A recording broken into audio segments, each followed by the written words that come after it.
Kinukulang po ba ang anak ko? Hindi. May itim na duwende ang sumasangit sa kanya. Namuho ang anak ko! Akin na siya! Naman ang anak ko! Ibalik mo siya sa akin! Ba't ako nandito? Sino ka? Isa akong kaibigan. Ayoko dito. Gusto ko na umuwi. Ako harapin mo! Ako ang kalabanin mo! Magpakita ka! Ang mga naitalang kwentong bayan o folklore, gaya ng kapre, tikbalang, manananggal at duwende, na ating mga narinig na yan o nabasa o napanood, sadyang mahirap paniwalaan dahil ang mga ito ay nababalot ng hiwaga at kababalaghan. Isa ka rin ba sa nagsabing, to see is to believe? Totoo nga kaya ang mga ganitong mito o myth o sadyang bunga lang ng imahinasyon? Kakaiba ang ikikwento namin sa gabing ito dahil nanay mismo ang nakasaksi sa mga pagbabago sa kanyang bunsong anak na iniuugnay nila sa kapangyarihan daw ng isang duwende. Dito masusubok ang tibay ng pananampalataya ng isang ina. Maagaw lamang ang kanyang anak sa kampo ng kadiliman sa episode nating pinamagatang Itim na Duwende, The Myrna Laison Story. Nay, huwag niyo po ako iwan, Nay. Huwag na po kayo bumalik po na kayo nila, Nay. Huwag niyo po ako iwan, Nay. Hinihintay na ako ng mga amo ko. Nay. Tama na. Nay. Tama na. Nay. Tama na. Nay. Nay. Nay. Nay, huwag niyo po ako iwan. Nay.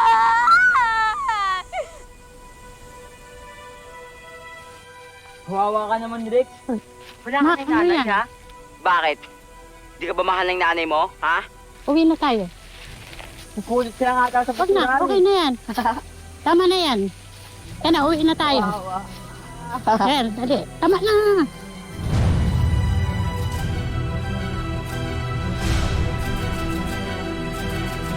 Myrna, kwento mo nga sa amin bakit bumalik ka sa Bicol noon at bumalik ka sa mama mo, no? Sa Malabon po kami Malabon, nakatira oo. noon. Oo. Ayun po kasing tinitira namin. Diyan siya po yun eh. One time po nasunog po yung bodega na yun. Oo.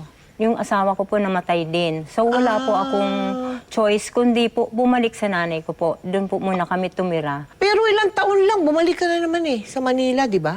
Opo. Bakit? Kasi po kailangan ko rin pong magtrabaho bilang ako po ang breadwinner.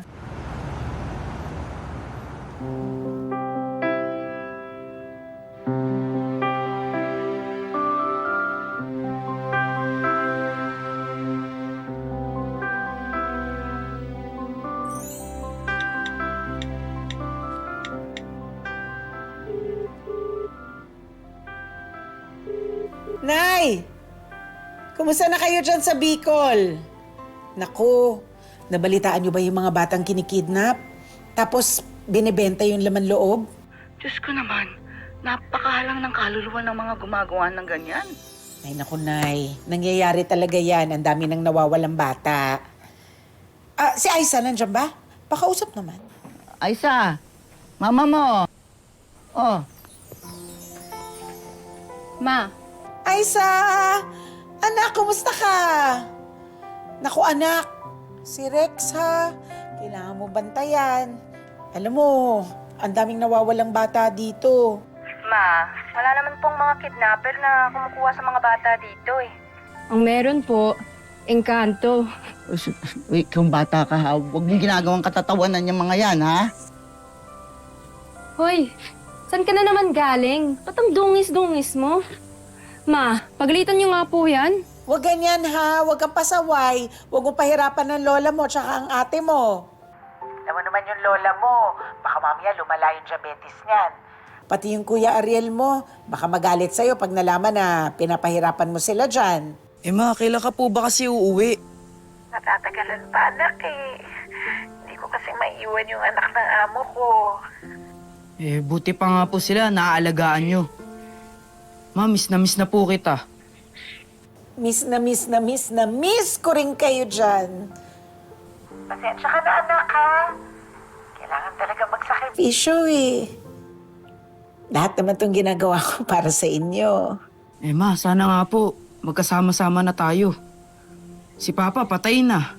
Si Kuya may sarili ng pamilya yun. Tapos, ikaw wala ka pa dito. Sana nga magkasama-sama na tayo ulit. Eh ma, parang di mo na nga yata kami mahal eh.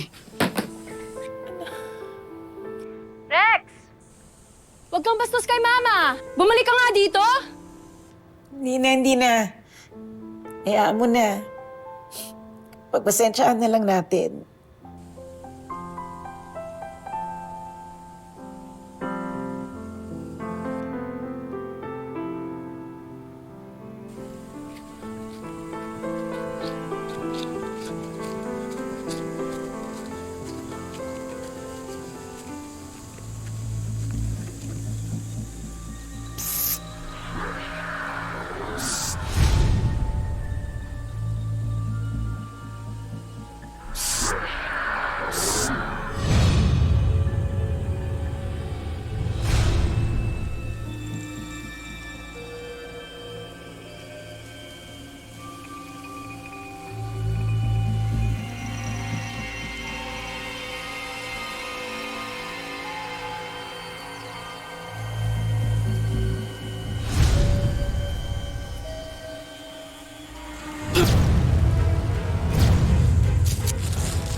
Butchoy, uwi na kaya tayo?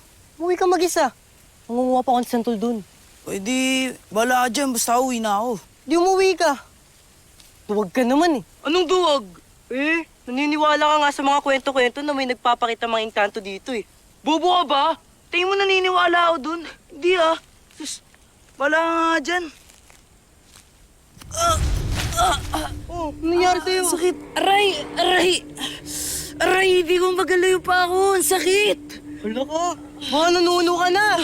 Uy, matawa talaga to. Aray, ang sakit. Aray.